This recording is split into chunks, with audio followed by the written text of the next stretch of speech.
আসসালামু আলাইকুম। রায়কা আল হোসেন স্বাগত জানাচ্ছি এনটিভি দুপুরের খবরে। ক্রাউন সিমেন্ট শিরোনাম দেখছিলেন, এবার চলুন পুরো খবরে। সকল ভেদাভেদ ভুলে একতাবদ্ধ হয়ে দেশে আইনের শাসন প্রতিষ্ঠা করার লক্ষ্যে হিন্দু সম্প্রদায়ের নিকটে সহযোগিতা চেয়েছেন অন্তর্বর্তীকালীন সরকারের প্রধান উপদেষ্টা প্রফেসর ডক্টর মোহাম্মদ ইউনূস। দুপুরে ঢাকেশ্বরী মন্দিরে হিন্দু সম্প্রদায়ের নেতৃবৃন্দের সাথে মতবিনিময়কালে এ আহ্বান জানান তিনি। শুধু ধর্ম পরিচয়ে কেউ যেন কোনো পকেটে ঢুকে না যান, সেই আহ্বানও জানান ডক্টর ইউনূস। নজরানা চৌধুরী রিপোর্ট। অন্তর্বর্তীকালীন সরকারের প্রধান উপদেষ্টা প্রফেসর ডক্টর মোহাম্মদ ইউনূস যখন মঙ্গলবার দুপুরে ঢাকেশ্বরী মন্দিরে এসে পৌঁছান, তখন হিন্দু রীতি অনুযায়ী শঙ্খধ্বনি ও ঢাকের বাদ্যের তালে তাকে স্বাগত জানানো হয়। পূজা উদযাপন পরিষদের নেতাদের হাতে হাত ধরে তিনি মন্দিরে প্রবেশ করেন। এ সময় হিন্দু সম্প্রদায়ের নেতারা প্রধান উপদেষ্টার কাছে তাদের বেশ কিছু অভিযোগের কথা তুলে ধরেন। এই আশাটা গতকাল থেকে চেষ্টা করতেছি, সুবিধা করতে পারতেছি না। গতকাল এখানে আসারও কথা ছিল, গতকাল আপনাদের সঙ্গে বসারও কথা ছিল, সময় হচ্ছে না বলে এটা আজকে চলে আসছে। আজকে আরেক মিটিংয়ে এসেছি, সেই মিটিং দিয়ে বললাম যে এই কথা হচ্ছে কিন্তু কাজটা হচ্ছে না, আমরা এখনই যাবো। ওই অবস্থাতে চলে এসেছি, আবার ওই মিটিংয়ে গিয়ে যোগদান করবো। ডক্টর ইউনূস বলেন, তারা একটি পরিবার হিসেবে বাংলাদেশকে গড়ে তুলতে চান, যেখানে কোনো ভেদাভেদ থাকবে না। বড় রকমের একটা বিভেদের আওয়াজ শুনছি। আমাদের যে গণতান্ত্রিক যে আকাঙ্ক্ষা, সেখানে আমরা বিবেচিত মুসলমান হিসেবে নয়, হিন্দু হিসেবে নয়, বৌদ্ধ হিসেবে নয়, মানুষ হিসেবে আমাদের অধিকারগুলো নিশ্চিত হোক। সমস্ত সমস্যার গোড়া হলো আমরা যত প্রাতিষ্ঠানিক আয়োজন এগুলো করেছি সবকিছু পচে গেছে। ন্যায় বিচার হলে কে বিচার পাবেন আমাকে বলেন? আমি কি দেখতেছি এটা কোন ধর্মের কোন জাতের কি, এটা বলা আছে, আইনে বলা আছে আপনার বিচার। এই সম্প্রদায় হলে ওইখানে ওই আদালতে যায়, ওই সম্প্রদায় হলে ওই আদালতে, আইন একটা। কার সাধ্য আছে সেখানে বিরোধ করে যে এর রকম একটা ওর রকম একটা, এটা হতে পারে না। এ সময় প্রধান উপদেষ্টা গ্রামীণ ব্যাংক প্রতিষ্ঠার সময় তার কিছু অভিজ্ঞতার কথা তুলে ধরেন। তিনি বলেন, গ্রামীণ ব্যাংকের সুবিধা গ্রহণের জন্য তারা যেমন হিন্দু মুসলমান বিবেচনা করেননি, তেমনি বাংলাদেশেও এরকম কোনো পরিচয় দেখতে চান না তিনি। অধিকার থেকে প্রতিষ্ঠিত করে আমাদের মূল কাজটার মধ্যে যেতে হবে। আপনাদের নেহাত সুনির্বন্ধ অনুরোধ, আপনারা ওই বিভিন্ন ইয়েতে চলে যেন না, ক্ষোভের মধ্যে চলে যেন না। এই ক্ষোভ হলে এই ক্ষোভের মধ্যে মারামারি কারাগারি লেগে যাবে। একত্রে আসুন, এক আইন, যে আমাদের আইনের অধিকার দিতে হবে। আজকে যেটা বললেন যে আমরা আইনের অধিকার পাইনি, আমাদের বিচার, এইটাই হলো আসল জিনিস। বিচার ব্যবস্থা আমাদের দিকে তাকায় না, পুলিশ আমাদের দিকে তাকায় না, কিছুই আমাদের দিকে তাকায় না, কারণ আমি অধিকারটা প্রতিষ্ঠা করতে পারি নাই। মতবিনিময় শেষে প্রধান উপদেষ্টা ঢাকেশ্বরী মন্দির কমপ্লেক্স ঘুরে দেখেন। নজরানা চৌধুরী, এনটিভি নিউজ, ঢাকা। ছাত্র আন্দোলনে মোহাম্মদপুর এলাকায় পুলিশের গুলিতে মুদি দোকানদার আবু সায়েদের মৃত্যুর ঘটনায় সাবেক প্রধানমন্ত্রী শেখ হাসিনা ও সাবেক 2 মন্ত্রী সহ 7 জনের বিরুদ্ধে হত্যা মামলা দায়ের করেছেন এক ভুক্তভোগী। ঢাকা চিফ মেট্রোপলিটন ম্যাজিস্ট্রেট আদালতে রাজধানীর আদাবর এলাকার বাসিন্দা ব্যবসায়ী SM আমির হামজা বাদী হয়ে মামলাটি করেন। মেট্রোপলিটন ম্যাজিস্ট্রেট রাজেশ চৌধুরীর আদালতে দুপুরে মামলার শুনানি চলছে। শেখ হাসিনা ছাড়াও সাবেক সেতুমন্ত্রী ও আওয়ামী লীগের সাধারণ সম্পাদক ওবায়দুল কাদের, সাবেক স্বরাষ্ট্রমন্ত্রী আসাদুজ্জামান খান কামাল, পুলিশের সাবেক আইজি চৌধুরী আবদুল্লাহ আল মামুন, সাবেক ডিএমপি কমিশনার হাবিবুর রহমান, যুগ্ম কমিশনার বিপ্লব কুমার সরকার, সাবেক ডিবি প্রধান হারুনুর রশিদকে আসামি করা হয়েছে। এছাড়া অজ্ঞাত পুলিশ কর্মকর্তা বা পুলিশের সদস্য ও তৎকালীন সরকারের ঊর্ধ্বতন কর্মকর্তাদের অজ্ঞাতনামা হিসেবে মামলায় আসামি রাখা হয়েছে। 5 আগস্ট শেখ হাসিনা প্রধানমন্ত্রীর দায়িত্ব থেকে পদত্যাগ করার পর এই প্রথম তার বিরুদ্ধে কোনো মামলা দায়ের করা হলো। মামলা দাখিল করার পরে বাদীর জবানবন্দি গ্রহণ করেছেন এবং বক্তব্য শ্রবণ করার পরে বিজ্ঞ আদালত বলছে যে আদেশ পরে হবে, পর্যালোচনায় আদেশ হবে। আমরা অপেক্ষায় আছি। এই হত্যার তো কোনো বিচার হওয়ার সুযোগ নাই, বিকজ কেউ এখানে বাদী হয়ে মামলা করছে না। তারপরে আমি বিবেকের তাড়নায় এই আবু সাহেদকে নিয়ে কোর্টে আসার সিদ্ধান্ত নিই এবং আজকে আমি শেখ হাসিনা, ওবায়দুল কাদের, তারপরে ডিএমপি কমিশনার, পুলিশের সাবেক আইজিপি, পুলিশের সাবেক ডিসি এবং ডিসি উত্তর, ডিসি দক্ষিণ, ডিসিডিবি, এদের বিপক্ষে হত্যা মামলা দায়ের করেছি। এ বিষয়ে জানতে এখন যাব ঢাকা চিফ মেট্রোপলিটন ম্যাজিস্ট্রেট আদালতে। সেখানে আছেন স্টাফ করেসপন্ডেন্ট নাজিবুর রহমান। নাজিবুর, শুনানি তো শেষ হয়েছে আমরা জানি, তো আদেশের ব্যাপারে কি তথ্য আছে আপনার কাছে, সে ব্যাপারে আমাদের জানান।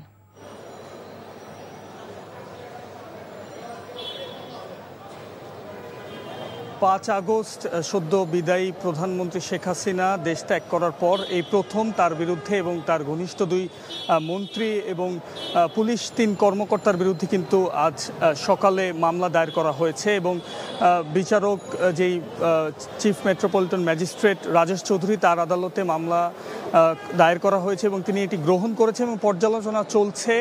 আমরা আইনজীবীর কাছ থেকে জানতে পেরেছি বাদীপক্ষের, তিনি আমাদেরকে যেটি জানিয়েছেন যে কিছুক্ষণের মধ্যে হয়তো পর্যালোচনার পর একটি আদেশ দেয়া হবে এবং আইনজীবী যেটি বলছিলেন যে গত 19 জুলাই এই কোটা সংস্কার আন্দোলনকারীদের বিক্ষোভের মুখে পুলিশ যে নির্বিচারে গুলি ছুড়েছেন সেখানে মোহাম্মদপুর বসিলা এলাকার একজন মুদি দোকানদার রাস্তা পার হওয়ার সময় তার গায়ে গুলিবিদ্ধ হন এবং গুলিবিদ্ধ হওয়ার পরপরই তিনি মারা যান সেখানে এবং সেই ঘটনা থেকেই কিন্তু সেই এলাকারই একজন ব্যবসায়ী যিনি রয়েছেন আমির হামজা রাতিল নামে এবং সে কিন্তু এসে এইখানে মামলা দায়ের করেছেন এবং তিনি কিছুক্ষণ আগে আমাদের সাথে কথা বলছিলেন এবং কথা বলার সময় কিন্তু সে আবেগতাড়িত হয়ে বেশ কিছু বিষয় তিনি তুলে ধরেছেন যে এই নির্বিচারের যেই হত্যা চলেছে রাজধানীর বিভিন্ন এলাকায় সেই বিষয়টি তাকে অনেক আবেগপ্রবণ করেছেন এবং সেই বিষয়টি নিয়েই কিন্তু সে এখানে মামলা দায়ের করেছেন এবং সাংবাদিকদের পক্ষ থেকে তাকে বলা হয়েছিল যে এই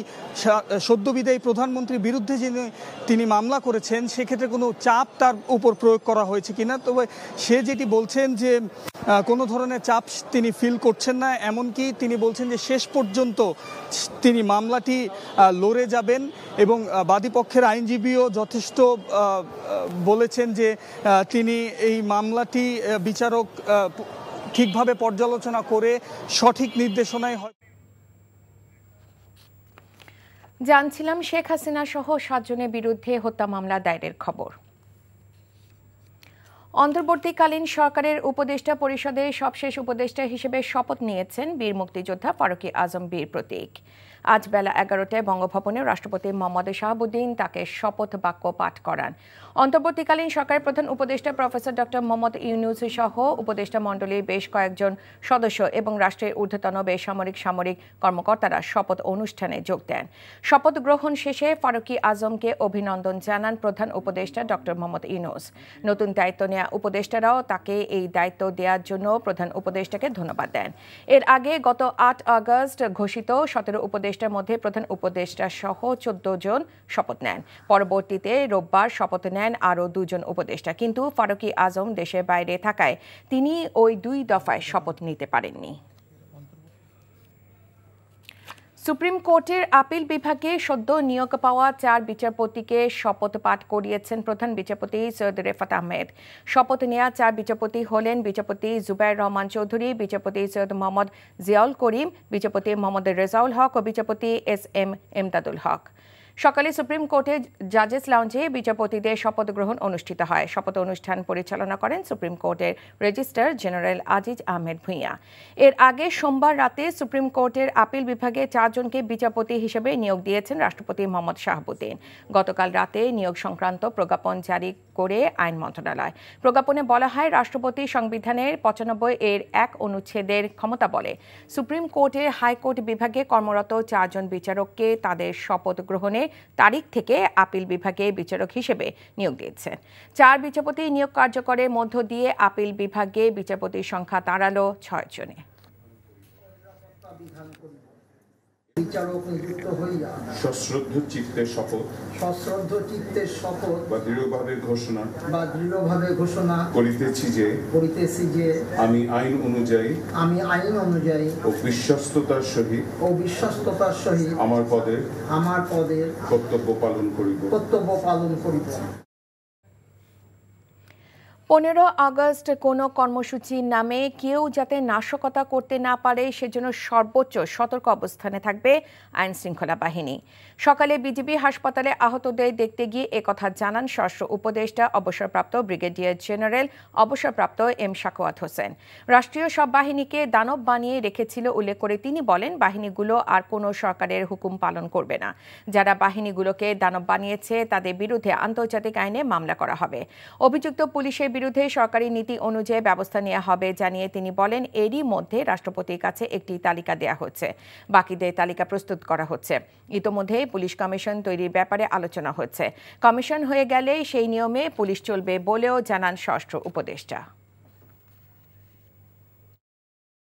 15 আগস্ট আজকে বিকালে আমরা বসবো, উই উইল ডিসকাস।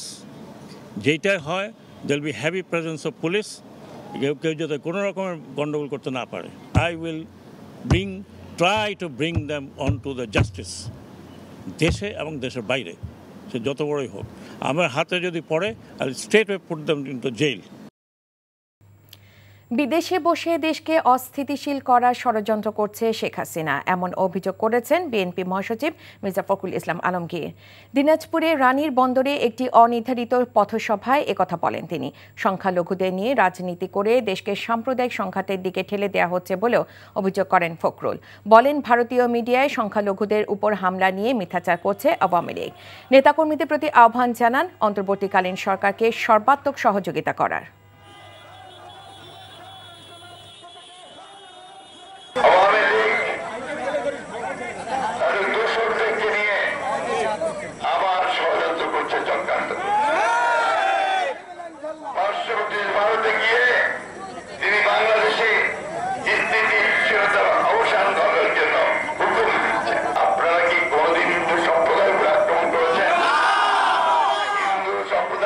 আমাদের ভাই, অথচ তারা এই সমস্ত কথা ভারতবর্ষের বিভিন্ন মিডিয়াতে বাইরে ভয় করে প্রচার করছে। ঠাকুরগাঁওয়ে গড়াইয়া কলেজ মাঠে বিএনপি আয়োজিত ঐক্য ও সম্প্রীতি সমাবেশ অনুষ্ঠিত হবে বিকেলে। সমাবেশে সংবাদ সংগ্রহ করতে সেখানে আছেন আমাদের স্পেশাল করেসপন্ডেন্ট ইমরুল আহসান। ইমরুল, সমাবেশ তো শুরু হবে বিকেলে, তো ইতোমধ্যে কি নেতাকর্মীরা আসতে শুরু করেছেন? সেখানকার সার্বিক চিত্র আমাদের জানান।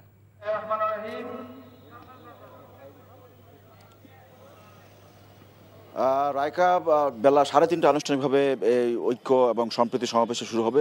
মির্জা ফখরুল ইসলাম আলমগীর উনি প্রধান অতিথি হিসেবে উপস্থিত থাকবেন। ইতিমধ্যে উনি ঠাকুরগাঁয়ে এসে উপস্থিত হয়েছেন। উনি আকাশপথে বেলা 12টার দিকে সৈয়দপুর বিমানবন্দরে এসে নামেন। তারপরে উনি ঠাকুরগাঁয়ে আসার পথে দুটি অনির্ধারিত পথসভায় উনি বক্তব্য রেখেছিলেন। একটি হচ্ছে দিনাজপুরের 10 মাইল এবং একটি রানীর বন্দরে। তো এই সমাবেশটি এখানে অপেক্ষায় আছেন নেতাকর্মীরা, যদি ওইভাবে নেতাকর্মীরা এখনও উপস্থিত হননি, যেহেতু মধ্যাহ্নভোজের একটি সময়, যেহেতু আরও 1.5 ঘন্টার মতো সময় বাকি আছে। নেতাকর্মীরা হয়তো এখানকার স্থানীয় যারা আয়োজক তারা আশা করছেন যে 3টা নাগাদ এখানে এই মাঠ কানায় কানায় পূর্ণ হয়ে যাবে, এই গড়াইয়া ডিগ্রি কলেজ মাঠ। এখন যারা আছেন এখানে আসলে দল এবং সহযোগী সংগঠনের যারা এই সদর উপজেলা যারা নেতৃস্থানীয় নেতা রয়েছেন এবং ঠাকুরগাঁও জেলা বিএনপি যারা নেতৃবৃন্দ রয়েছেন তারা এখানে উপস্থিত রয়েছেন। বিএনপির মহাসচিব মির্জা ফখরুল ইসলাম আলমগীর আজকে দুটি নির্ধারিত এই ঐক্য এবং সম্প্রীতি সমাবেশে বক্তব্য রাখার কথা রয়েছে। এই গড়াইয়া ডিগ্রি কলেজের মাঠের পরে উনি যাবেন আরও একটি সমাবেশে উনি বক্তব্য রাখবেন। এবং মূলত 5ই আগস্ট স্বৈরাচারের পতনের পরে সারা দেশে যেসব সহিংসতা হয়েছে, যদিও এখানে ঠাকুরগাঁও এবং দিনাজপুর অঞ্চলে ঠিক সেই ধরনের কোনো সহিংসতার ঘটনা ঘটেনি, তো বিএনপির অভিযোগ করা হচ্ছে বিএনপির তরফ থেকে যে সরকার একটি অস্থিতিশীল পরিবেশ তৈরি করার জন্য এই সংখ্যালঘু ইস্যুটিকে সামনে এনেছে এবং বিভিন্নভাবে প্রচারণা চালানো হচ্ছে যে বিএনপির কর্মীরা বা দেশকে অস্থিতিশীল করার জন্য এই ধরনের পরিস্থিতি তৈরি করা হচ্ছে, আওয়ামী লীগ এই ধরনের পরিস্থিতি তৈরি করছে, এই ধরনের তিনি অভিযোগ করছেন এবং নেতাকর্মীদের প্রতি আহ্বান জানাচ্ছেন যে এই ধরনের হামলা এবং সহিংসতা তারা প্রতিরোধ করেন। সেই ধরনের একটি আহ্বান জানিয়েছেন বিএনপির মহাসচিব মির্জা ফখরুল ইসলাম আলমগীর। উনি চিরির বন্দর এবং 10 মাইল এলাকায় যে অনির্ধারিত দুটি পথসভার বক্তব্য রেখেছিলেন, তিনি তার সেই দুটি পথসভার বক্তব্যে এই ধরনের আহ্বান জানিয়েছেন। রায়কা, জানছিলাম ঠাকুরগাঁওয়ে বিএনপির সমাবেশের খবর। ছাত্র জনতার উপর শেখ হাসিনার স্বৈরাচারী সরকারের গণহত্যা যজ্ঞের নিরপেক্ষ গ্রহণযোগ্য আন্তর্জাতিক মানে তদন্ত করার জন্য জাতিসংঘের মাধ্যমে আবেদন জানানো হয়েছে বলে জানিয়েছেন বিএনপি স্থায়ী কমিটির সদস্য আমির খসরু মাহমুদ চৌধুরী। তিনি বলেন, সরকারের পৃষ্ঠপোষকতায় গণহত্যা চালানো হয়েছে। এই যে গণহত্যা হয়েছে একটি সরকারের পৃষ্ঠপোষকতায়, সরাসরি পৃষ্ঠপোষকতায়। সারা বিশ্বের কাছে বাংলাদেশে যে ঘটনাটা ঘটেছে এটা সারা বিশ্বের কাছে ঘৃণিত হয়েছে এবং সারা বিশ্বে এটার প্রতিবাদ করেছে। সুতরাং আমরা মনে করি এই জন্য আন্তর্জাতিক মানের একটি স্বচ্ছ নিরপেক্ষ তদন্তের মাধ্যমে জাতিকে কলঙ্কমুক্ত করতে হবে। বাংলাদেশ থেকে শেখ হাসিনাকে উৎখাতে যুক্তরাষ্ট্রের কোনো ভূমিকা নেই বলে জানিয়েছে হোয়াইট হাউস। ওয়াশিংটন ডিসি স্থানীয় সময় সোমবার নিয়মিত ব্রিফিংয়ে ভারতীয় এক সাংবাদিকের প্রশ্নের জবাবে হোয়াইট হাউসের প্রেস সেক্রেটারি ক্যারিন জপিয়েরে এমনটা জানান। তিনি বলেন, যুক্তরাষ্ট্রের হস্তক্ষেপ নিয়ে যে কোনো অভিযোগ পুরোপুরি অসত্য। যুক্তরাষ্ট্র কোনোভাবেই শেখ হাসিনাকে উৎখাতে জড়িত ছিল না, বরং শেখ হাসিনা নিজেই পদত্যাগ করে দেশ থেকে পালিয়ে গেছেন। শেখ হাসিনার সরকারকে উৎখাতে যেসব রিপোর্টে যুক্তরাষ্ট্রকে জড়ানো হয়েছে সবটাই গুজব ও মিথ্যা, এবং বাংলাদেশের জনগণ নিজেরাই তাদের ভবিষ্যৎ নির্ধারণ করেছে। দিনাজপুরে স্ট্রবেরি চাষ করে সাড়া ফেলেছেন কৃষক সামিউল ইসলাম। এর সফলতা দেখে স্ট্রবেরি চাষে উৎসাহিত হচ্ছেন অন্যান্য কৃষকরা। দিনাজপুরে বিরল উপজেলা রানীপুকুর ইউনিয়নে শিবপুর গ্রামে কৃষক সামিউল ইসলাম প্রথমবারের মতো বাণিজ্যিকভাবে স্ট্রবেরি চাষ শুরু করে। 60% জমিতে এবারেই চারা রোপণ করেছেন তিনি। গত বছরে জয়পুরহাট থেকে 20,000 টাকার স্ট্রবেরির চারা কিনে তার জমিতে রোপণ করেন। চারা রোপণে 70 থেকে 80 দিনের মধ্যে ফল বিক্রির উপক্রম হয়। বর্তমানে তার বাগানে 30,000-এর মতো স্ট্রবেরির গাছ আছে। বর্তমানে তার ক্ষেত থেকে প্রতি কেজি 800 থেকে 1200 টাকা করে বিক্রি করছে। এই ছিল দুপুরের খবরে। এই খবরে ভিডিও সহ আপডেট জানতে ভিজিট করুন এনটিভি অনলাইন www.ntvbd.com। এছাড়াও এনটিভির জনপ্রিয় সব অনুষ্ঠান ও খবরের আপডেট জানতে ভিজিট করুন আমাদের ইউটিউব ভেরিফাইড ফেসবুক পেজ। 5টায় দেশের খবর দেখার আমন্ত্রণ রইল। ধন্যবাদ সবাইকে।